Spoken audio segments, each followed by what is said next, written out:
सत्य के साथ।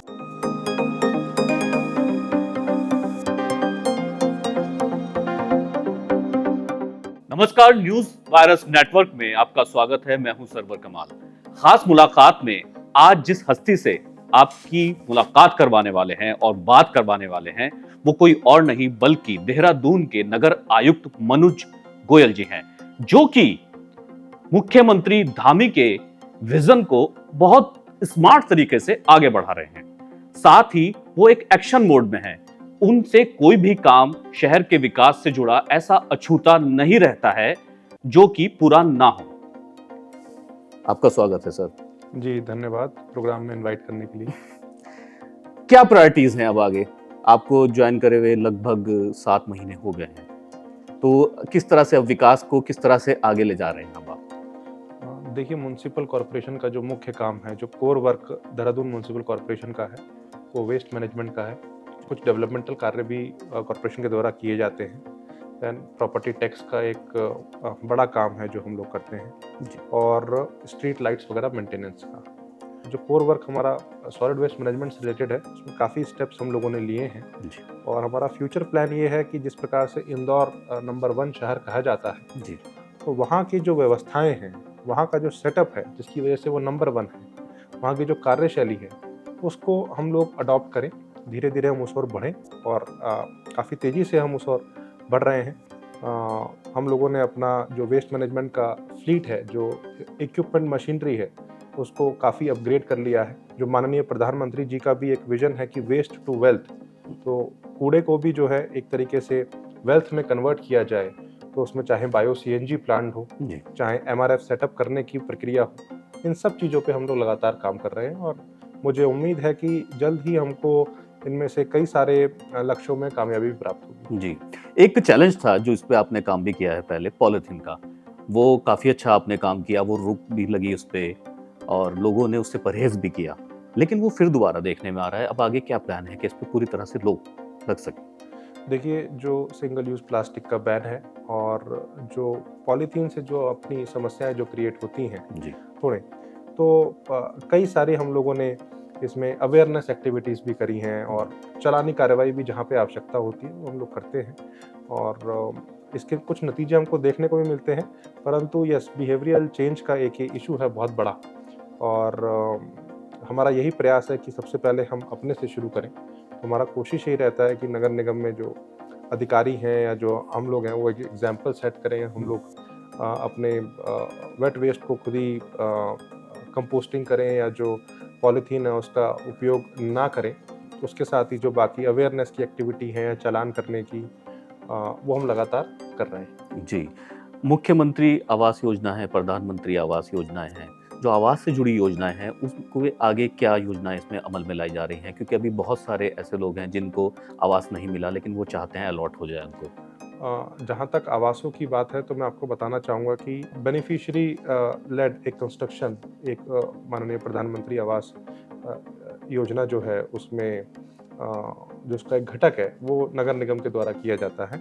और उसमें जितने भी हमारे पास टारगेट है, सबकी हम लोग पूर्ति कर चुके हैं। कोई नई एप्लीकेशंस आती है, उस पर भी हम लोग तत्काल ही कार्रवाई करते हैं।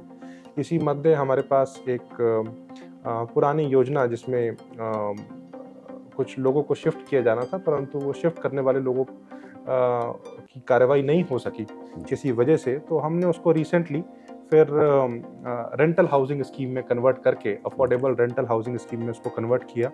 उसमें लोगों से एप्लीकेशंस ली, और मुझे अच्छा लग रहा है बताने में कि अभी उसके अंदर ऑलमोस्ट 50% से ज़्यादा लोग ऑक्यूपाई ऑलरेडी कर चुके हैं। और संभवतः एग्ज़ाम्स वगैरह के बाद, बच्चों के एग्ज़ाम्स की वजह से तुरंत शिफ्ट नहीं करना चाहते हैं, परंतु उसके बाद वो करीब 70 आवास हैं जो पूरी तरीके से अफोर्डेबल हाउसिंग में लोगों को मिल जाएंगे।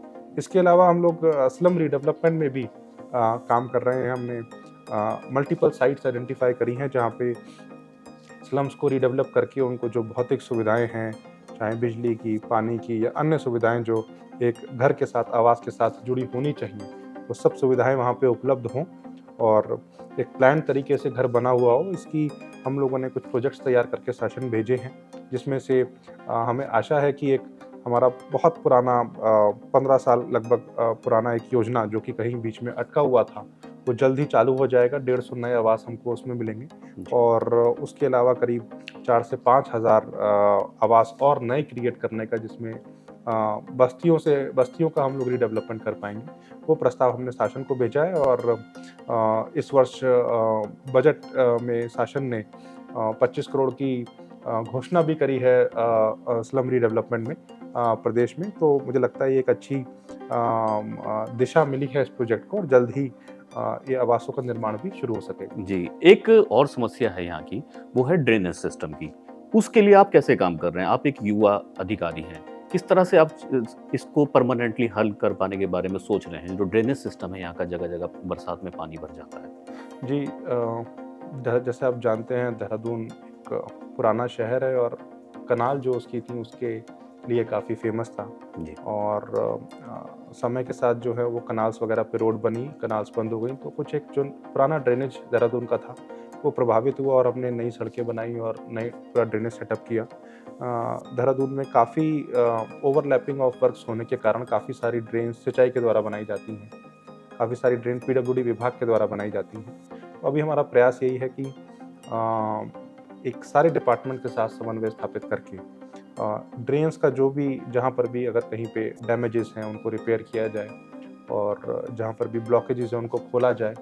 बताना चाहूँगा कि इसी मध्य शासन स्तर से भी निर्देश हैं और सिंचाई विभाग के द्वारा इंटीग्रेटेड एक पूरा कॉम्प्रिहेंसिव ड्रेनेज प्लान भी शहर के लिए तैयार किया जा रहा है। जी। इस मध्य आप शहर में देखेंगे तो जगह जगह पे नई ड्रेन्स का भी निर्माण हो रहा है और लगातार हम लोग विभागों की समीक्षा करके उनके साथ इंस्पेक्शंस वगैरह करके उनका भी मॉनिटरिंग कर रहे हैं और देख रहे हैं कि वो कार्य जो है समय से पहले पूरा हो, मानसून से पहले पूरा हो, ताकि ड्रेनेज की समस्या की मार कम से कम पड़े और उसका बेनिफिट डेफिनेटली ऐसा मुझे लगता है कि यदि समय से काम सभी विभागों का पूरा हो जाता है तो इस मानसून में काफ़ी बदलाव देखने को मिल सकता है। जी, मुख्यमंत्री धामी का विजन में एक शुमार है स्मार्ट सिटी ये पूरी तरह से बन जाए, तो अभी हम कहाँ तक पहुँचे हैं? देखिए, स्मार्ट सिटी एक सेपरेट डिपार्टमेंट है, पर हम लोग उनके क्लोज कोऑर्डिनेशन में काम करते हैं। तो जितना भी स्मार्ट सिटी के प्रोजेक्ट नगर निगम में है या नगर निगम उनको कर रहा है, उसमें अच्छी प्रोग्रेस है। जल्द ही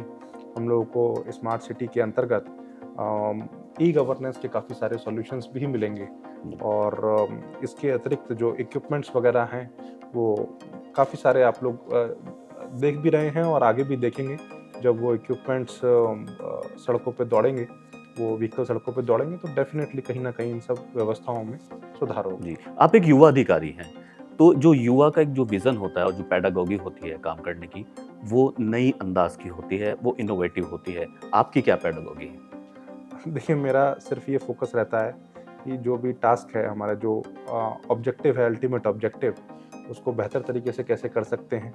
और एक मैं हमेशा ये प्रयास करता हूँ, क्योंकि लगातार जगह जगह पे इनोवेशन लोग कर रहे हैं, काम कर रहे हैं, तो किस तरीके से उनसे हम लोग सीख सकते हैं, नई चीज़ें क्या हैं और जो हमारी लोकल जो परिस्थिति हैं उसमें किस तरीके के समाधान जो हैं सबसे बेस्ट हो सकते हैं।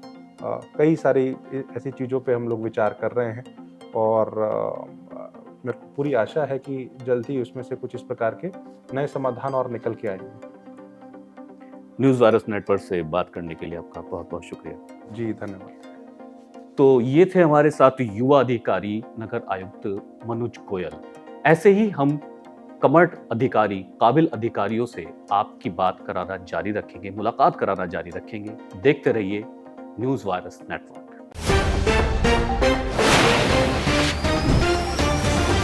सत्य के साथ।